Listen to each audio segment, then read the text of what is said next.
예, 안녕하세요. 닥터고의 쓰리고 TV 주치 고용곤입니다. 쓰리고가 뭔지 아시죠? 알고 예방하고 지키고.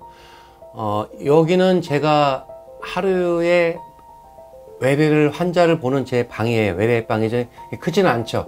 제가 이제 주로 하루에 반은 여 자리에 앉아서 환자분과 상담을 하고 또 반은 수술실에 있는데, 나중에는 저의 반이 있는 수술실 한번 보여드릴게요. 저번 시간에 중요한 반월성 연골판 기억나세요? 반월 연골판은 유치는 이 무릎에 있는 연골과 연골 사이에 유치하면서 충격을 흡수하는 쿠션 역할을 하면서 연골을 보호하는 가장 중요한 기능을 하게 되고요. 연골판에는 중요한 게 혈관이 있는 부분과 없는 부분으로 나눠져 있다는 걸 기억해 주시기 바랍니다. 많은 환자분들이 젊으신 분은 다쳐서, 운동하다 다쳐서 오기도 하고 어떤 나이 드신 분은 퇴행성으로 오시면서 연골판이 찢어졌다는데 어떻게 하면 좋겠어요? 연골판이 찢어졌다는데 수술을 해야 됩니까? 하고 상담하는 환자들이 하루에 몇 명씩 있는 것 같아요. 그래서 오늘은 연골판이 찢어질 때 어떤 치료법 하나인 반월성 연골판 봉합술에 대해 말씀을 드리겠습니다. 연골판의 가장 중요한 기운이 연골을 보호하는 기능이고, 다시 말해서 연골판이 없게 되면은 연골 손상이 빠르게 진행돼서 퇴행성 관절이 올 수 있기 때문에 가능하면 연골판이 파열됐으면 봉합해서 살리는 게 굉장히 중요하게 되어 있습니다. 위가 아프면 위 내시경 하는 것처럼 관절도 관절 내시경 할 수 있는데 원리는 똑같아요. 위가 아프면 식도를 통해서 이런 카메라를 집어넣어서 위의 모습을 이런 화면에 볼 수 있는 것처럼 관절도 관절 안에 이런 작은 카메라를 집어넣을 수가 있어요. 다만 관절은 피부가 있기 때문에 피부를 절개를 하는데 한 3, 4mm 절개를 하고 관을 집어넣으면은 이 카메라를 통해서 보이는 모습이 화면에 보여요. 제가 정상적인 연골판 한번 보여드리겠습니다. 보시면은 이 위에 있는 부분이 위에 있는 연골, 이 아래 부분이 아래에 있는 연골, 그리고 요 사이에 있는, 자세히 보시면 요 두꺼운 판이 연골판이 있어요. 연골판은 안쪽에 하나 바깥쪽에 하나 있는데 이건 정상적인 연골판을 보여주는 거예요.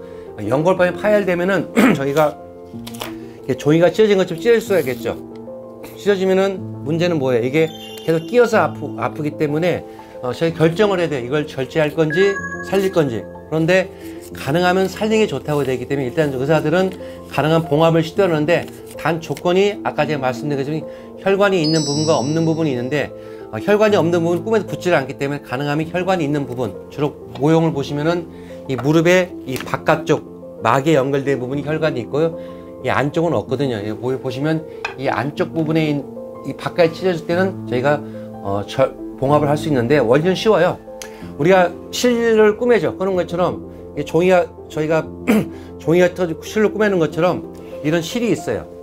이걸 가지고 이 손상된 부분에다가 이렇게 집어넣는 거예요. 한쪽은 내시경을 보고, 이렇게 한쪽은 내시경을 보면서 한쪽은 손을 이용해서 찢어진 부분에다 이렇게 집어넣으면은 여기 실이 나옵니다. 그래서 이런 모형으로 될 수가 있어요.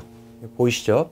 이런 식으로 집어넣어서 실로 봉합을 하면 되는데, 한 예를 보여드릴게요. 보시면은 여기 이 바깥쪽이 찢어지니까 이렇게 실을 집어넣어 가지고 이렇게 꾸맨 거예요. 이런 식으로 실제 모형.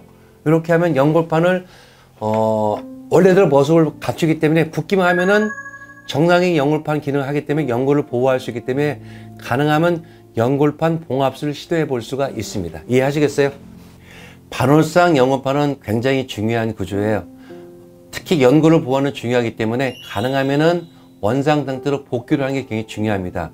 특히 젊으신 분들은 연골판이 찢어지면 가능하면은 절제를 하는 것보다는 꼭 병원을 방문해서 치료해서 연골판을 복원시키고 봉합해서 연골을 보호해서 퇴행성 관절을 막는 것이 굉장히 중요하다고 기억하시면 되겠습니다. 반월상 연골판 봉합술, 연골판은 찢어지면 중요한 역할을 하기 때문에 가능하면 절제하지 않고 봉합하는 걸 원칙을 하는데, 중요한 것은 연골판에는 혈관이 있는 부분과 없는 부분이 있다는 거. 그래서 우리가 혈관이 없는 부분은 봉합해도 붙지가 않아요. 그럴 경우에는 결국은 고민하다 절제를 할 수가 있는데요. 이 종이가 찢어졌다고 생각해 보세요. 이렇게 찢어진 게, 이 찢어진 부분이 이 무릎 안에 들어있다고 생각해 보세요. 그죠? 그리고 이 주위에는 신경이 있어요. 아픔으로 신경이. 찢어지면 자꾸 무릎이 움직이면 걸리겠죠. 걸리면 또 잡아 당기겠죠. 이렇게. 그래서 통증을 유발할 수밖에 없고, 또 찢어져 있기 때문에 염증이 흘러내려서 여기 염증이 와서 아플 수밖에 없기 때문에 저희가 이럴 경우는 결국은 절제를 할 수밖에 없어요. 주로 혈관이 없는 이 안쪽 부분을 절제하는데 똑같은 원리예요. 저번에 시간에 말씀드렸죠. 관절 내시경 카메라를 집어넣고 그다음에 찢어진 부위를 보면서 절제, 저번에는 꿈했죠. 봉합하지 않고 꿈에 절제할 때는 이런 도구를 써요. 저희가 카메라를 왼쪽에 보고 이런 식으로, 그리고 카메라를 보면서 제가 찢어진 부분에다가 이런 기구를 도구를 집어넣는 거예요. 이렇게 넣어서 찢어진 부분들을 절제해서, 첫째는 절제하면은 이 불안정한 부분을 안정되게 만들어주면 일단 걸리지 않겠죠. 안 아프겠죠. 이게 제일 중요하고, 두 번째는 절제를 하지 않고 불안정한 부분이 있으면 계속 통증이 일으킬 뿐만 아니라 중요한 건 더 찢을 수가 있어요. 그래서 더 파열될 수 있는 걸 방지할 수 있기 때문에 통증 완화와 더 이상의 손상을 방지하기 위해서 절제를 할 수가 있어요. 사진 하나 보여드릴게요. 이분도 24살 된 젊으신 분인데 저번 시간 기억나요? 정상 보이죠? 근데 어때요? 연골판이 찢어져 있죠. 그리고 지금 양상이 복합적으로 많이 찢어져 있고, 그리고 이런 바깥쪽보다 안쪽 혈관이 없는 부분이 찢어졌다 보니까 이걸 생각해보세요. 움직일 때마다 이것이 걸린다 생각해보세요. 얼마나 아프겠어요. 그리고 움직일 때마다 잡아 당긴다는 생각해보세요. 더 찢어지겠죠. 그래서 저희가 그 찢어진 부분을 이렇게 도구를 이용해서, 지금 뭐가 똑같은 게 들어가 있죠? 이렇게요. 그래서 찢어진 부분을 이렇게 다듬는 거예요. 그러나 원칙도 가능하면은 많이 남겨놓는 원칙, 이게 중요한 거예요. 그래서 필요 없는 불안정 부분만 남겨서 이렇게 살려놓은 거예요. 이 관절경은 특히 경험을 많이 요하는 수술이고, 의사의 주관보다는 경험과 객관성이 요하는데, 많은 선생님들이 하다 보면은 자기 주관도 잘라버리면은 시원을 하죠. 근데 훨씬 통증을 많이 일으키고 또 문제가 되기 때문에 꼭 경험 있는 의사를 만나서 상담 받으시고 수술 받는 게 좋을 것 같고, 시간은 여러분들이 많이 걱정하는데 보통 경험 있는 의사들이 하면은 한 15분 정도 끝나는 시술이에요. 그리고 빨리 하는 사람은 7분, 5분도 끝나요. 끝나고 봉합술 같은 경우는 하고 나서 목발을 좀 집으셔야 돼요. 재파를 방지하기 위해서. 그리고 붙을 때까지 안정되기 때문에 보조기를 차고 한 6주간 목발을 짚지만, 이 절제술은 바로 땅을 집을 수가 있어요. 미국 같은 경우는 입원도 않고 하는 경우도 바로 와서 하고 퇴원하고, 저 같은 경우도 하루 정도 입원을 시킵니다. 그래서 수술 받으신 분은 당일날 와서 입원해서 그날 오후에 수술하고 다음날 아침 퇴원시키기 때문에 크게 부담 없이 받을 수가 있다고 보시면 됩니다.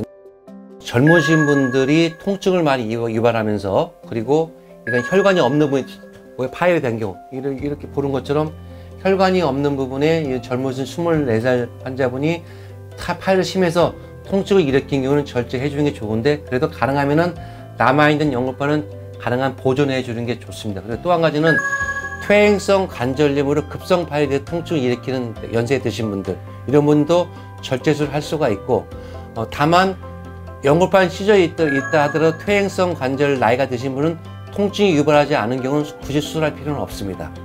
예, 반월상 연골판이 손상됐을 때는 가능하면 복을 해주는 복압술이 중요한데요. 만약에 그러지 않을 때는 어쩔 수 없이 절제를 할 수밖에 없겠죠. 그러나 그럴 때 중요한 원칙은 가능한 조금 절제하고, 가능한 불안정함만 절제해주면서 많은 부분을 살리는 게 굉장히 중요하고요. 그 수술했을 때는 그만큼 연골판이 없어지기 때문에 무릎 주위에 있는 근육을 키우는 그런 꾸준한 운동도 통해서 하중을 줄여주는 게 중요합니다. 그리고 주위에 있는 재활을 통해서 재활 운동이라든지 또는 무릎에 좋은 근력 운동을 하는 게 굉장히 중요하고요. 더욱더 중요한 것은 혼자 판단하지 마시고, 특히 젊으신 분들은 아프면 넘어가든지, 또 나이가 드신 분은 그냥 넘어가시는데, 꼭 무릎 통증이 다쳐서 3주나 한 달이 지속되면은 근처에 있는 믿을 만한 병원을 가져서 상의해서 의사와 상의해서 가장 적합한 치료를 받는 것이 굉장히 중요합니다. 계속 지금 이어서 반월상 연골판 봉합, 절제, 증상 얘기가 있는데, 반월상 연골판이 파열됐을 때 어떤 증상이 많이 궁금해들 하시더라고요. 젊으신 분과 나이 드신 분이 다르신데, 일단 통증이에요. 이 무릎에 이 안쪽이 찢어지면 안쪽이 아프고, 바깥쪽이 파열되면 바깥쪽이 아프고, 그리고 만졌을 때 이 관절 간격을 만지면 되게 통증이 올 수가 있고, 밑에까지 염증 때문에 아플 수 있는 통증이 올 수가 있고, 그리고 이게 좀 시간이 되면은 붓기도 해요. 그 이유는 연골판이 찢어지면 연골판 파편들이 있겠죠. 그 파편들이 무릎에 돌아다니면은 그게 물차는 원인이 될 수가 있는 거고요. 그리고 또 하나 젊으신 분은 느끼는 게 장기 현상, 무릎 필 때 걸려요. 무릎 필 때 딱 하고 안 펴졌다가 하고 딱 펴지는 이런 장기 현상이 올 수 있어요. 그런 경우는 많이 찢어지면은 찢어진 연골판 조각이 이 무릎 사이에 끼기 때문에 안 펴지게 올 수가 있는 거예요. 그래서 이 통증이 있고 뭐 근력에 무릎에 힘이 빠진 증상이 있고, 뭐 계단 오르낼 때 안쪽이 시큰거리다든지 양반할 때 아프다든지 물이 붓는다든지 장기 현상이 있으면 우선적으로 연골판 파열을 의심해 볼 수가 있어요. 다 했죠. 반월상 연골판이 파열됐을 때 저희가 절제도 해봤고 봉합도 해봤고 한데 마지막 하나가 있죠. 그 이유는 반월상 연골판은 가장 중요한 기능이 연골을 보호해서 퇴행성을 예방할 수가 있는데, 특히 절제했을 때 그리고 많이 찢을 때는 많이 절제해버리면 결국은 연골을 보호하지 못하게 퇴행성이 빨리 올 수밖에 없죠. 그래서 개발된 게 우리가 피부 이식하죠. 피부가 없으면. 그리고 어떤 데는 간도 이식하잖아요. 그런 것처럼 연골판도 이식을 할 수가 있어요. 사람 처음 들어볼지 모르지만 이 연골판 이식술은 수술 역사가 벌써 한 40년이 넘습니다. 그래서 한 1980년대 이때부터 해가지고 독일 이쪽에 시작을 했고, 그리고 보편화되고 시작한 것은 한 20년 정도부터인데, 저희가 연골판 이식한 게 한 20년 전에 시작한 것 같아요. 그래서 제 기억에는 한 90년대 초반에 제가 연골판 이식술을 시작했고 쭉 해왔는데 많이 발전을 또 해왔어요. 그리고 결과들은 많이 보고가 되어 있는데 전반적으로 반월상 연골판을 이식하면은 통증 완화라든지 무릎 회복에는 좋다라는 그런 데이터들이 많이 나와 있고, 연골판 이식술은 쉬워요. 그냥 저희가 피부 이식하는 것처럼 다른 사람의 연골판을 이식한다 생각하시면 돼. 어떤 연골판이냐? 미국 같은 경우에서는 이렇게 이 기증 문화가 많이 돼가지고 자기 연골판을 이렇게 기부를 하고 기증하면은 그 연골판을 수입에다가 집어넣으면 되는 거예요. 원리는 어떠신 분들은 그 연골판 이식이 꼭 인공관절처럼 수명이 다 한다고 생각하는 그게 아니고요. 연골판을 이식하면은 이물질이 들어가잖아요. 피부 이식하면은 남의 피부가 자기 걸 바뀌는 것처럼 이 연골판이 자기 걸로 바뀌는 과정을 거쳐 쓸 수가 있다고 생각하시면 돼요. 젊을 때 연골판이 다쳐가지고 그냥 수술하셨던 거예요. 연골판을 다 잘랐어요. 이렇게 자르니까 연골판 절제를 많이 하다 보니까, 제가 연골판 절제를 하되 가능한 살려한다고 했잖아요. 절제하다 보니까 연골판이 연골을 보호하는 기능이 없어지니까, 재밌게도 여기 보세요. 여기에 뭐가 하얗게 파였죠. 이렇게 연골이 손상이 오기 시작하는 거예요. 이렇게 이런 식으로 연골판이 많이 잘려서 없다 보니까 연골을 보호하지 못해 연골 손상되면 퇴행성이 빨리 와서 저를 찾아왔기 때문에, 저희가 이번은 아직은 좀 접기 때문에 다른 사람 연골판, 저희가 하기 전에 자기 크기, 무릎도 작은 사람, 큰 사람, 중간 크기 있잖아요. 그러면 자기 크기에 맞는 연골판을 저희가 수입을 할 수가 있어요. 제가 하는 게 아니라 그 수입 업체가 있어요. 그러면 수입해다가 가다 오면은 저희가 이렇게 이 없는 연골판 텅 비어 있죠. 여기다가 이렇게 연골판이 뭐가 들어가 있죠. 이식을 할 수가 있는 거예요. 하기 전 비어 있고 텅 비다 보니까 연골을 보호하지 못하니까 연골 손상이 쉽게 올 수 있고, 그걸 방지하고 통증 완화시키기 위해서 이렇게 자기 크기에 맞는 다른 사람 연골판을 이렇게 집어넣는 수술을 할 수가 있어요. 원리는 똑같아요. 내시경으로 이렇게 보면서 그 다음에 연골판을 집어넣고 여기다가 이렇게 꾸며주면 봉합을 하면 되는 거예요. 그래서 수술 자체는 제가 말로 해도 쉽게 보일지 모르지만 굉장히 이 경험을 많이 요하는 수술이고, 그다음에 정형외과에서 관절경을 많이 했던 분들도 굉장히 경험을 요하는, 그래서 사실은 이 연골판 이식 수술을 자신 있게 말하는 병원들은 많지 않다고 이렇게 보시면 됩니다. 근데 뭐 결과는 좋고, 그다음에 뭐 굉장히 뭐 만족도는 높은 수술이니까, 젊으신 분들은 연골판이 없으면은 이 연골판 이식술을 한 번쯤 생각해 보는 것도 좋은 선택 같아요. 자, 지금까지 반월상 연골판에 많이 정리했죠. 근데 다시 말씀드리지만 반월상 연골판은 가능한 복원이 제일 좋아요.